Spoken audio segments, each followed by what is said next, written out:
I'm aware that based on the premise on this video, I sound like an old grandpa yelling at the current state of the hobby I grew up with my whole life. And despite what I'm going to say, gaming industry has delivered some great things recently. And there's not that good.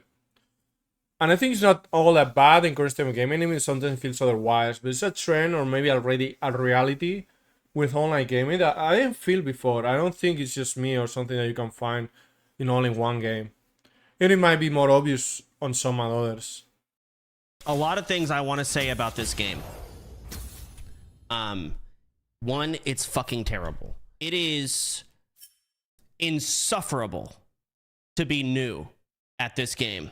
Every single person is a smurf. Not a single person is like not on their 80th account. It's almost surprising when someone's actually new. I feel like League low rating is therapy for people who have peaked their gaming capabilities and are extremely insecure. Nothing in this game will feel good unless you're like actually Masters Plus. I don't think he's wrong here. League of Legends has always been terrible for a new player, but I don't think it got any better. It is a game that feels awful to play. Most of the time, you win or lose based only on which team has the guy melting down and literally just griefing over the most stupid things, like dying level 1. If you lose, it feels bad because obviously you want to win, but you win, it sometimes doesn't even feel good because you won exclusively because some guy running mid or FK or troll or all of the above combined. And you can see that in your own gameplay, right? You've seen the guy in front of you that is supposed to be the guy challenge you on your skills in the game. And you see how that guy is just running the game for his team and for you. You even start to have some empathy with the enemy rivals, right? And it says a lot of that game that sometimes you empathize more with the enemy team and you are like more friends with the enemy team than you are with your own team that you're always discussing and arguing about the most stupid things. And obviously the no communication doesn't help. Half the people doesn't even chat. If the ones that do are probably getting banned in the subsequent games because of what they spilled in the chat. After all, competition, friendly or not, it's all about winning because you are better than the opposite team. And in games like League of Legends, where the community has been in an echo chamber of reciprocal toxicity, that competition is just not existent.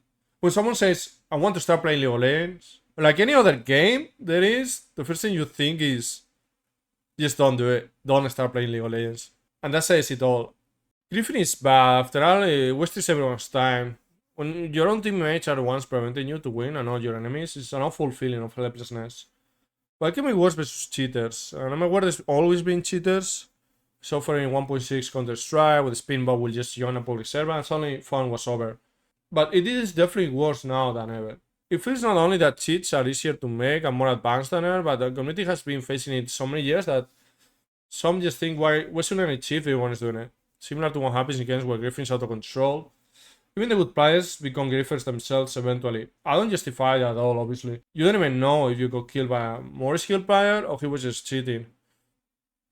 And this kills the game entirely. When there is the shadow of the doubt, even only that can just hurt the game and destroy its community. For example, this happens a lot in Counter-Strike 2 casual games. I've been playing regularly recently, and every game there's always a guy, I'm not gonna say cheating, there's always a guy saying this guy's a cheater. And even if there's no cheaters at all, that perception already kills the game and the joy of it. And truth matters, reality matters, what is really going on matters. The real percentage of cheaters in a game matters, but perception will boost a game and kill a game entirely. I got a key for Arena Breakout, and within 4 days of playing, I reported a player for cheating, and the game devs validate that report, saying, yeah, we banned him. And it was my first report since it's a new game, and I don't like reporting when I'm not very sure, particularly in a beta. I'm aware that it's a launch on PC of a game that already launched on mobile.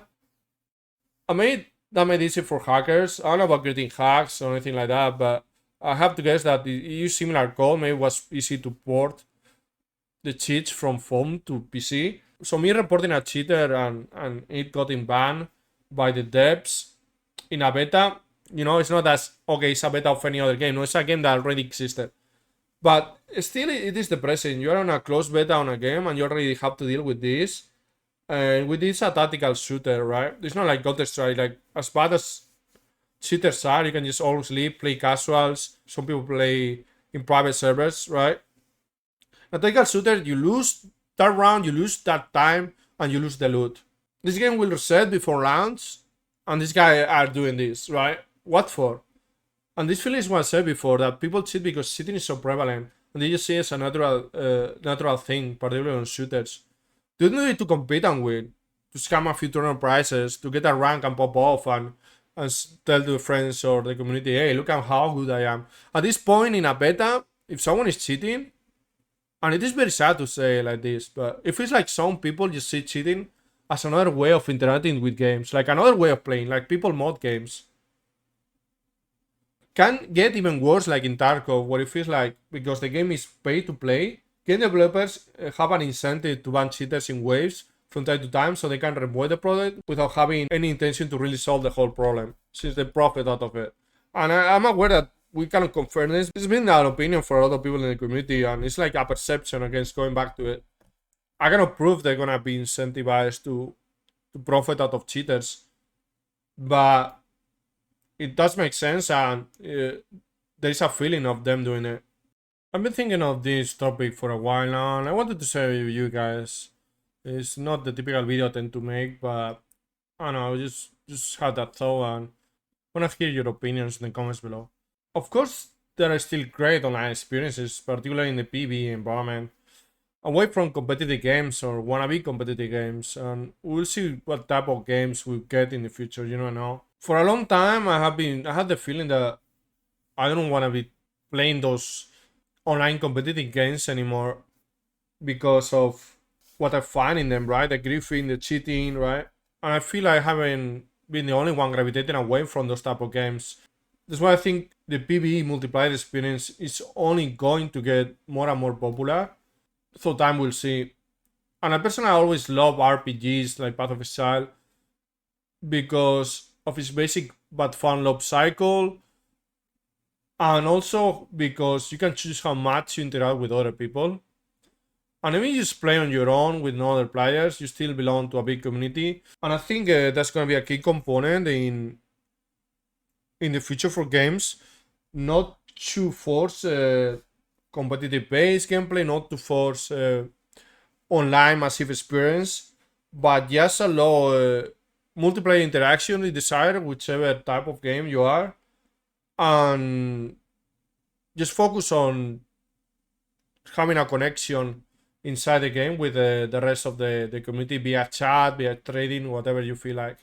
I think that's gonna be a big deal in the future, because I don't see cheats, griefing, and all that getting any better anytime soon.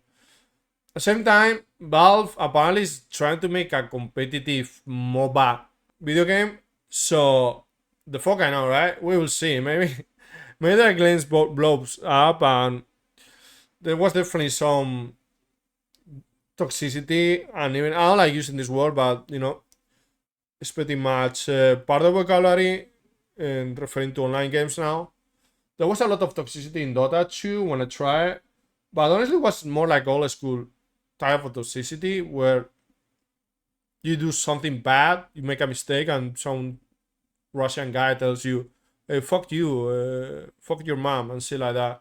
And honestly, compared to the craziness of the today's community in League of Legends and games alike, where they won't only insult you, you will just do all they can for 30 minutes to make your experience as miserable as possible.